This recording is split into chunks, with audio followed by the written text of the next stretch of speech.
Une éducation physique et sexiste? Bonjour tout le monde. Nous allons commencer le cours de PS avec l'échauffement. Des pompes. Les garçons, 10. Les filles, faites-en 2. De l'autre côté du terrain, sinon vous gênerez les garçons. Et après, on fait quoi? Vous pouvez aller jouer à l'élastique par exemple, hein. On ne joue plus à l'élastique à notre âge. Au lieu de ça, on peut jouer à la marelle. Oui, bonne idée. Mais faites ce que vous voulez. Laissez-moi juste faire mon cours. Mais, monsieur, c'est injuste. Pourquoi les filles font moins de pompes que les garçons? Et pourquoi on les fait pas ensemble? En plus, c'est quoi le rapport entre jouer à l'élastique et l'échauffement? C'est très simple.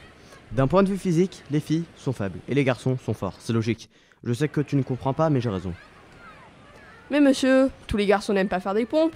Et il y a des filles qui préfèrent faire des pompes au lieu de la marelle ou de l'élastique. Il faut les laisser faire. Je m'en fiche, c'est mon cours. Et vous, vous êtes mes élèves. Vous faites ce que je vous dis. Ok, cette semaine avec moi les garçons, on va faire de sérieux matchs de foot. Ok? Les filles, sortez du terrain. Le match va commencer. Mais monsieur, Waouh, il est trop gentil le prof de PS. Il nous laisse faire des choses de filles. moi, j'en ai marre de ce stupide prof de PS qui ne laisse pas les filles faire du sport. Ouais, ça c'est vrai. On devrait peut-être parler à quelqu'un comme la directrice. Vous le prenez vraiment trop à cœur. Le sport, c'est pas pour nous. On a tellement d'autres choses plus intéressantes à faire. Et éviter de sentir mauvais ou de transpirer. Père! Et les filles, vous vous rappelez de l'exposé de Christophe et Julien pour le pays? Celui qui parlait de la footballeuse dont l'équipe n'a pas pu accéder au niveau de compétition nationale à cause des dirigeants du club? Non, et on s'en fiche. Qu'est-ce que tu viens faire là, toi? Va courir derrière le ballon. Ah oui, Nicolas Barre? Bien, je me rappelle qu'ils ont raconté qu'elle avait souffert de discrimination alors qu'elle avait été une joueuse super top. Elle a choisi le sport pour dénoncer cette injustice. Il faut vraiment que j'en parle à mes parents.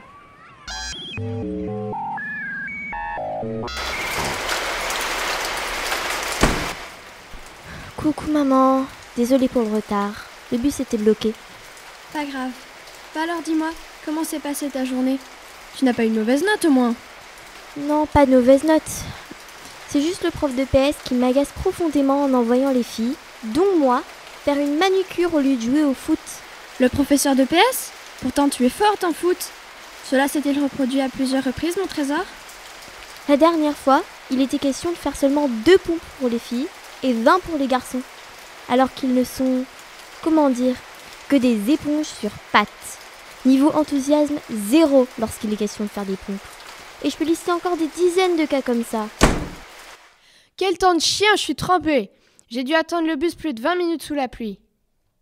Papa, maman, aujourd'hui on a eu le meilleur cours de sport du monde. Le prof de sport a interdit aux filles de jouer au basket. On était trop contents et trop fiers, mes copains et moi. Content que cela te plaise. Tu seras un grand homme plus tard, fais-moi confiance. Tu savais que ton prof et moi, on a fait les 400 coups quand on était gamin?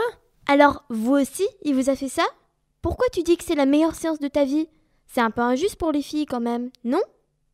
C'est pourtant simple. Je veux dire Monsieur Sepp, vous connaît aussi bien que votre ombre. Il vous a vu grandir et évoluer. Il a sans aucun doute constaté que vos capacités étaient limitées par votre petite taille, vos bras et jambes délicates, votre fragilité osseuse, un point c'est tout. Pas besoin d'en faire tout un drame, Lorena. Et si on en parlait avec la directrice? Elle pourrait arranger les choses. Ouais, c'est pas une mauvaise idée. Mais c'est une femme, et je suis pas sûre qu'elle prenne la bonne décision comme un vrai chef. Monsieur Sepp, veuillez vous présenter au bureau de la directrice immédiatement. Bonjour, monsieur Sepp. Asseyez-vous. Et vous voulez un petit café, peut-être? Ah oui, ça serait génial. Mais montrez un petit signe de politesse, enfin. Tenez-vous bien. Ok, détendez-vous un peu. Bon, c'est quoi le problème? Des parents sont venus se plaindre de votre comportement envers des filles qui sont vos élèves. Je vous ai convoqué pour que vous me donniez votre avis. Vous m'accusez à tort, je n'ai rien fait.